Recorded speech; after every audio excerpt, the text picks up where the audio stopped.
UP में basic शिक्षा की मिड डे मील योजना में बड़ा घोटाला पकड़ा गया है।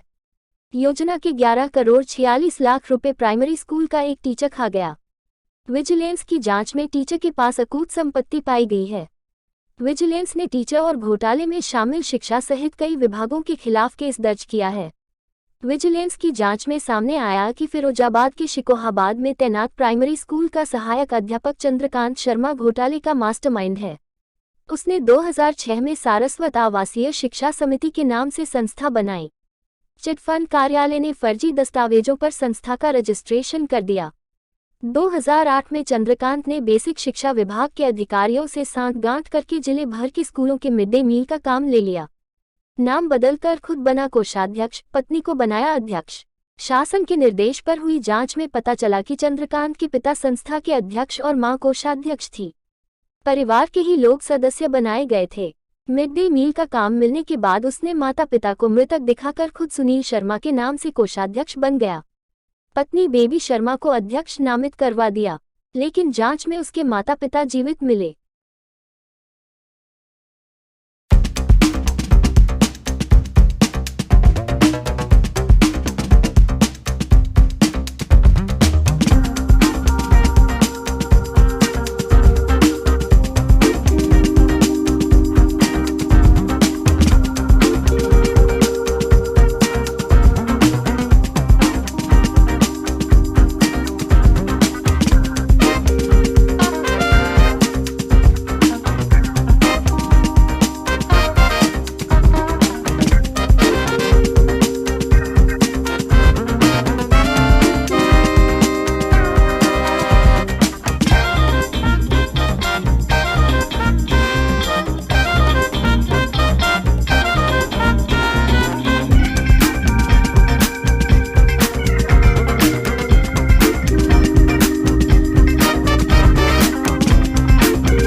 मेरा नाम चंद्रकांत शर्मा है।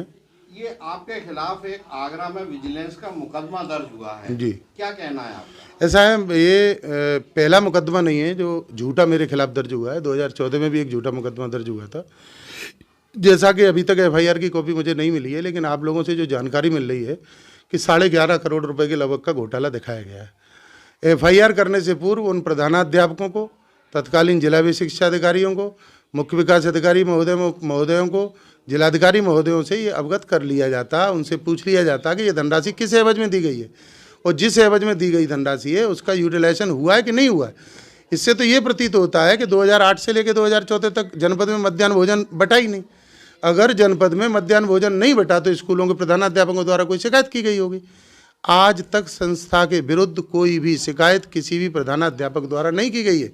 इसका मतलब रोज मिड डे मील बटा।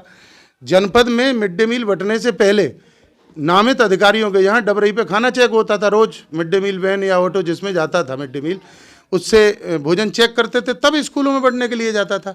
तो ये आरोप तो इनका निराधार है। जांच होगी, जांच में स्पष्ट हो जाएगी कि आरोप बिल्कुल झूठा और औचित्यहीन है। ये जो एक समिति बताई जा रही जी है, जी जी, सारस्वत शिक्षा समिति जी, ये किसकी है?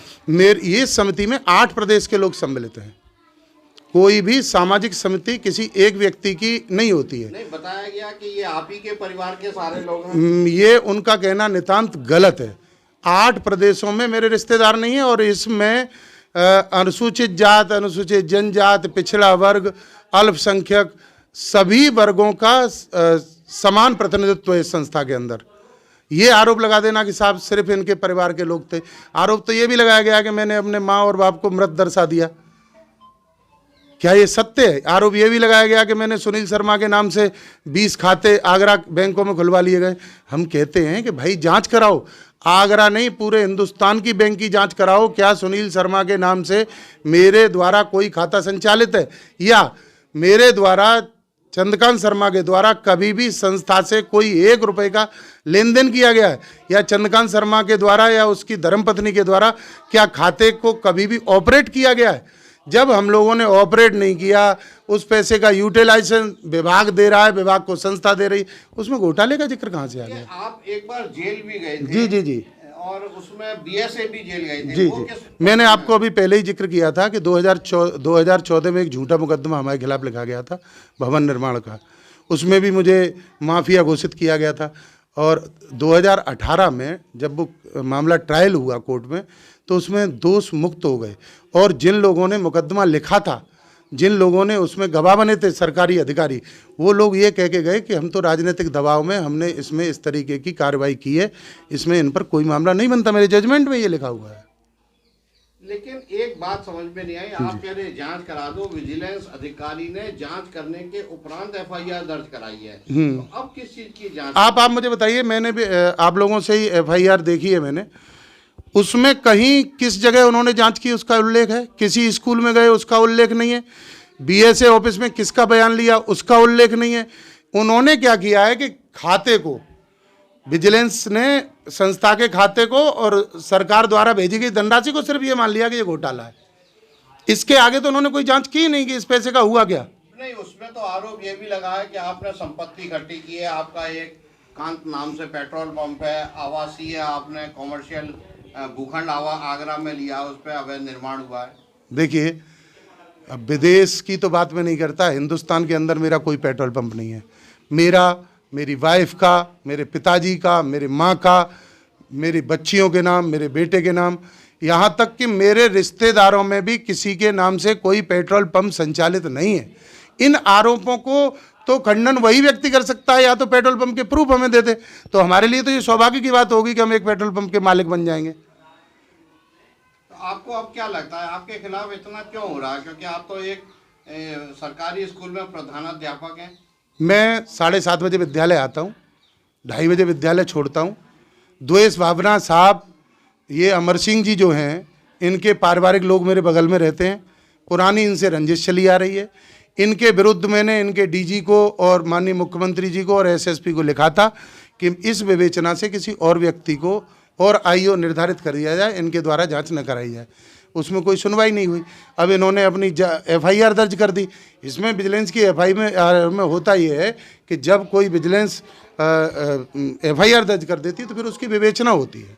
विवेचना के बाद में चार्जशीट लगेगी। आरोप सिद्ध होगा तो मेरे खिलाफ चार्जशीट लगेगी, आरोप सिद्ध नहीं होगा तो चार्जशीट नहीं लगेगी। तो मैं चाहता हूं कि प्रॉपर इसकी जांच हो। एक एक स्कूल जहां पर भी मध्याह्न भोजन भेजा गया उसकी जांच हो। एक आपके यहाँ का प्रधानाध्यापक है चंद्रकांत शर्मा, इसके ऊपर 11.5 करोड़ के गबन का आरोप है। विजिलेंस ने आरोप लगाया है, मुकदमा दर्ज हुआ है।